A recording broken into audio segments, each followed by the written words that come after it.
Look, am I worried about Aaron Judge? Absolutely not. He's the best hitter in baseball.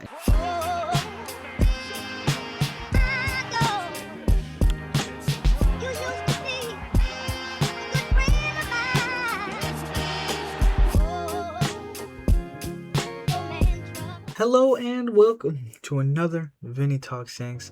I'm your host, Vincent LaRose. Today is Sunday, March 29th. I know I'm technically a day late with this, but had some stuff going on with my own personal business. But we are going to get into our very first series recap of the 2026 MLB season for the New York Yankees. As we all know, the Yankees started out the year in San Francisco against the San Francisco Giants, and they did not disappoint. They opened up the season with a sweep of the Giants, just like they did last year in Yankee Stadium. They swept the Brewers. But we will get right into the recap. So, Game 1, Max Fried would take the ball on opening day for the Yankees, and he would not disappoint. By going 6 1/3, he gives up 2 hits, 1 walk, and he strikes out 7. Doesn't give up a single run. Max Fried was elite this start, even after getting himself into trouble in the first inning. He opened the game with a 4-pitch walk, which is very rare for Max Fried, and that's exactly how our season technically started. We opened up with a 4-pitch walk, gives up a single, but gives out to the jam. Max Fried does get out the jam. He doesn't even give up a run, and even on a pitch count, I think he was 80 pitches, maybe 75, even on a pitch count, Max Fried was able to go 6 1/3 innings, so that was pretty impressive. So we will then move on to the offense of the game. They would start the year hot, scoring 7, starting with a Jose Caballero RBI double in the top of the second inning. Right after that, Ryan McMahon would hit a 2 RBI single. That would give the Yankees the 3-0 lead. Then Trent Grisham would come up big with a 2-run triple, and as he's running to third, his face would meet Matt Chapman's thigh, plus he got hit with the throw, which was kind of funny. Jose Caballero on his double got hit by the throw. Matt Vasgersian was calling the game, kind of freaking out. It was kind of funny. It wasn't that crazy, but it was funny. And then after that triple by Grisham, it'd be 5-0. Then Jose Caballero would make history with the first ever ABS challenge. Of course he would lose. He challenged a strike call. It was a strike, but that was the first ever ABS challenge in MLB history. So that was a cool little moment. Then in the 6th inning, Stanton would hit an RBI single. Then shortly after that, Ben Rice would score on a throwing error from Willie Adames after Jazz Chisholm ground ball to first. It was a ground ball to first. They tried to make the double play. Adames makes a throwing error, and Rice was able to score from third. And that would complete the scoring for the New York Yankees this game. Of course, they scored 7 runs. Then moving on to the bullpen, who did not have to put that much work in after an amazing start by Max Fried. But it would open up with Jake Bird. He'd throw 2/3 of an inning, striking out 1. Then Brent Hedrick would follow, throwing an inning and giving up a hit and a walk while striking out 1.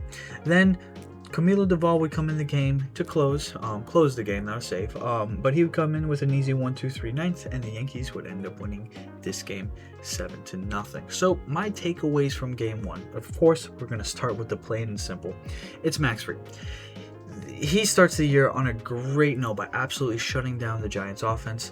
He had me worried in the first inning, like I was talking about before. With the 4-pitch walk, it just seemed like he was off, and then just right after that single, clicked pretty much for the rest of the game. He was absolutely locked in, started off the season absolutely amazing. That's exactly the way you would want the Yankees to start the year. That's exactly the way you'd want Max Fried to start your year. So that was a really good thing to see. And then my second takeaway from this game was the offense, and the reason I have a takeaway here for this offense was because it was really refreshing to see the offense score 7 runs without hitting a single home run. The base running and the defense was great this game, and it was so nice to see just basic bat-on-ball fundamental baseball from the Yankees this game. They were doing everything right, moving station to station. It wasn't swings for the fences every single time. It was a single, it was a double. We mixed a triple in on there. So it was really refreshing to see the Yankees score 7 runs doing this, and Aaron Judge was not present at all in this game. So it was nice to see the offense do something without him as well.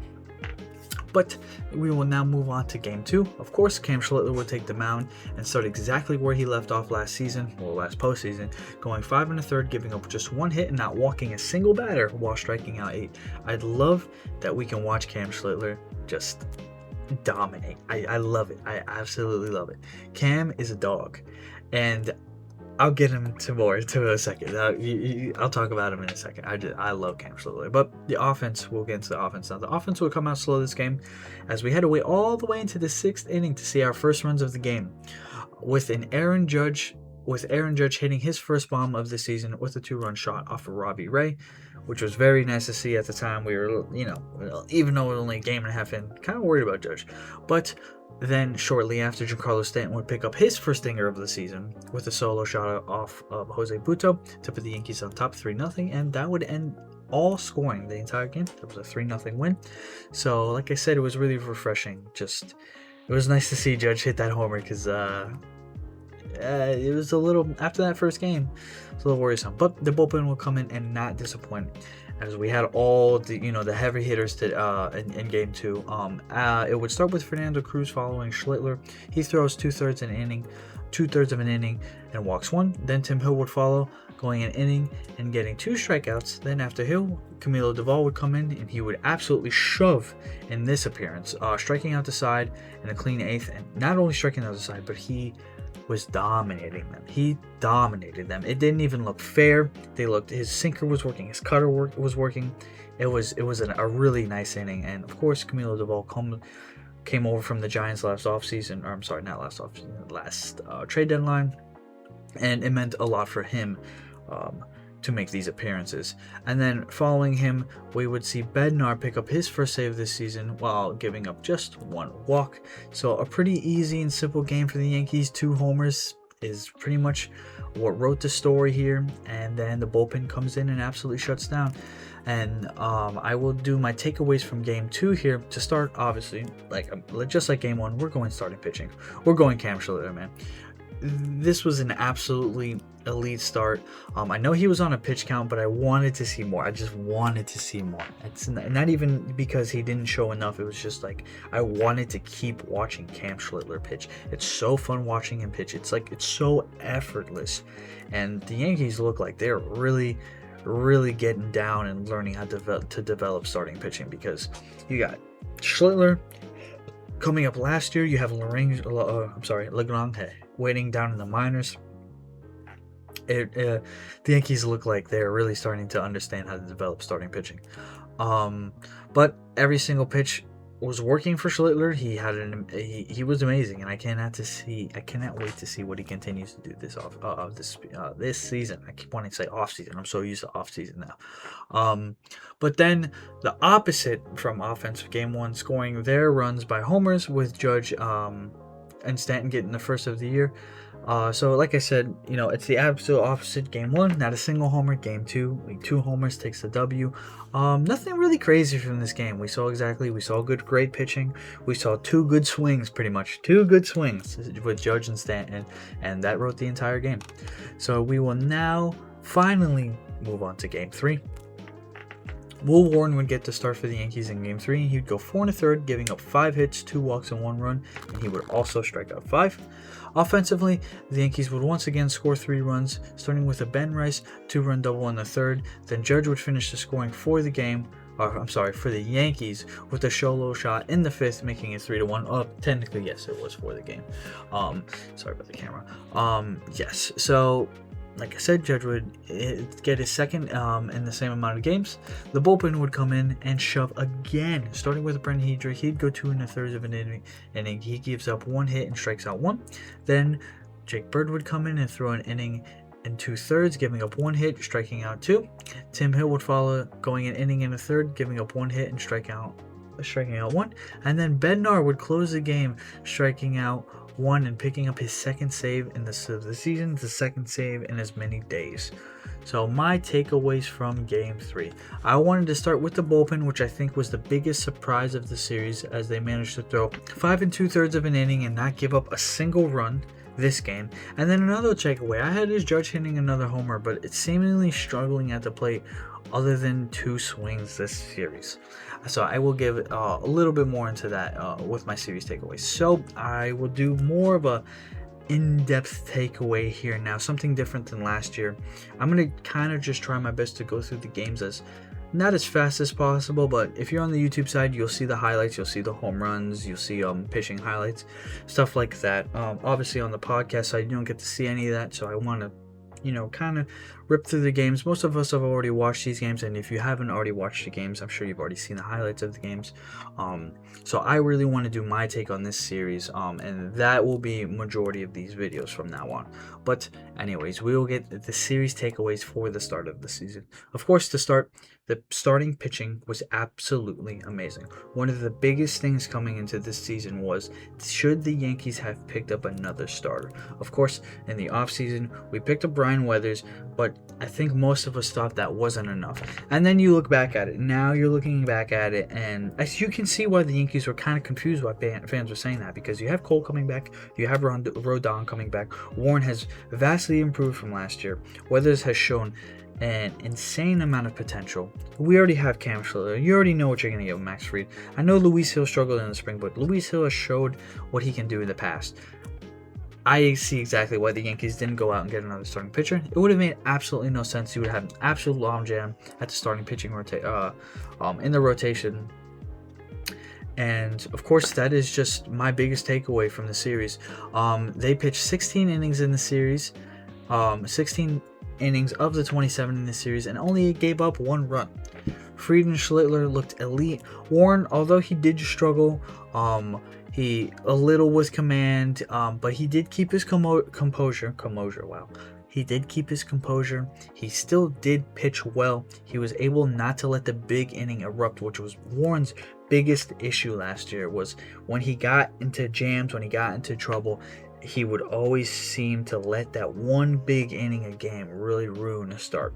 And that is what will take Warren to the next level if he can manage any problems, any guys on base, if he's able to continuously get out of jams, that is what will make him elite. Look, Warren doesn't throw 100. He doesn't strike out a lot of guys, although he did have a good strikeout rate last year. He's not going to strike out, 200 guys in a season. So, with that being said, how I look at it is Warren has to know situational pitching. They have to find the right pitches in the right moment to be able to, of course, get Warren out of jams and make him go deeper in starts, because one of his biggest issues last year was he wouldn't be able to go very deep into starts. So although it wasn't the best start for Warren, I am still happy with his start, and I'm actually really excited to see Ryan Weathers pitch for the first time tomorrow. But the other thing I wanted to talk about is the defense. To start up the middle, the duo of Jazz and Caballero looks very good. Of course, it's not really what you're going to get with Volpe. And look, I know, he had the most... Look, Volpe is one of the best defenders. I don't want to say best. Nah, maybe that's a stretch. But he's one of the better defending shortstops in baseball. He's a good defensive shortstop. Him and the Jazz duo is good. The problem with Volpe and Jazz is they're both trying to prove themselves. And it just seemed like Jazz and Caballero just seemed so comfortable together. Every double play looked good. Of course, there was some, misplays here and there, but it's the start of the season. It's expected. They both looked really, really good up the middle. And I don't think we're necessarily skipping a beat missing Volpe defensively. And then my biggest defensive takeaway from this series is Ben Rice. Ben Rice has clearly improved at first base. The picks look smoother. Looks like he's holding onto the bag better. There was a couple times where there was a bad throw that happened. He didn't try to stretch too much and give up the error. He just got off the bag, went with it. Every ground ball looked clean. Ben Rice, look, it's such a small sample size, but from what I saw compared to last year, just in that first 2 games, technically, because he only played the 2 games, his defense has vastly improved, and I think he's going to be much better defensively this year than people may have thought before. And then before we end the show, I want to talk a little bit about the offense, of course. There is an elephant in the room, and it's going to be Aaron Judge.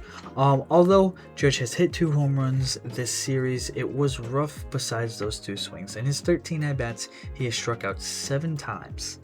On top of that, he hasn't walked once, which is, again, 7 strikeouts and no walks for Judge is very, very rare. I think we've known Judge to command the plate well, and one of the things I noticed about Judge here is it almost he seems very hesitant to challenge pitches. There was 2 calls in game 1. I can vividly remember a pitch was up. and he looked like he wanted to tap on his on the helmet to challenge, but he decided not when he absolutely should have. And I don't understand why he didn't, but it looked almost nervous. I know it was a little bit earlier in the game, so maybe you don't want to, take the risk and challenge there, but I think Judge should have full confidence in himself to do that. And then another part of it, opening day, he struck out 4 times. He didn't do that a single time in the entirety of the season last year. Aaron Judge struck out 4 times on opening day. He hadn't done that all of 2025. And I don't know if you get worried at this point in the sense of coming out of the WBC with all that added pressure. Did it really do something to him? I know he had a couple talks about it. People were booing him. There was a couple things going on. I don't know. Look, am I worried about Aaron Judge? Absolutely not. He's the best hitter in baseball, and he's going to get out of this slump. I absolutely believe it. It's only been 3 games. Aaron Judge is going to be fine. But of course, it's the elephant in the room. It's the first series of the season. There's only so much to talk about, and unfortunately, people are going to focus on that. So, but like I said, I'm not worried about Aaron Judge. I think he'll be fine. And then I wanted to talk about Giancarlo Stanton. Before I end the show, this Stanton will be the last topic I touch on here. I want to give Stanton some love. He is my MVP of this series, going 6 for 12 this series with a homer. He looks really, really good at the plate, and I'm so happy he's healthy. It's so exciting to watch Stanton play and be able to play every day. I know the off days, in between are helping him. But Stanton looked really, really, really, really good at the plate. Even on some at-bats where he was kind of off, he was able to get some jam shot singles, but he was hitting the ball hard too. On top of that, he was getting hard contact, and the home run he hit was an absolute bomb. Stanton looks locked in, and I'm really, really excited. I'm hoping we can just get one more full season. I want to see Stanton get to 500 so bad. It's such an likelihood that we don't even get to see him play next year because of the lockout, and I think that would absolutely rob him at his chance of the Hall of Fame. I do think Stanton's a Hall of Famer. I know a lot of people disagree there, but I think that 500 home runs would absolutely guarantee him in it, and I want the best opportunity for him to get into the Hall of Fame. So I'm happy to see Stanton healthy, hitting well, playing well. It looks like he feels good. The elbows are supposedly not an issue right now. I don't think that's 100% accurate. I do definitely think he's still feeling some pain. But he looked good at the plate this series, and I hope they can carry it on into Seattle. So, of course, Seattle's what do we start with? The Yankees playing Seattle tomorrow. It's Monday to Wednesday. It's a 3-game series, so I think there's an off day Thursday. So either Wednesday night or Thursday morning, I will do my series recap of Seattle. I'm so happy baseball is back. It is so fun to watch. I love that baseball is back. It's so exciting. Just getting to watch something every single day is the best part about the game, and I'm so happy to be able to share that experience with you guys. So, of course, if you are on the YouTube side, I appreciate you for watching. If you're on the podcast side, I appreciate you for listening. Every last person who supports, if you just listen, I appreciate every one of you. It's really fun to do this. So, if you guys don't know, you are going to hear it in upcoming videos anyways. Me and my best friend started a media company. It's called RoseZuleta Media. We're doing a ton of projects on there right now. I will have the website link in the description. If you need any editing service, production services, websites, whatever, pretty much anything media-wise, feel free to go to our website and contact us there, or you can contact me at vinnytalkstanks@gmail.com. That will also be in the description. But as always, thank you for everybody for watching. I hope everybody has a wonderful morning, day, night, whatever the scenario is for you. And as always, go Yankees.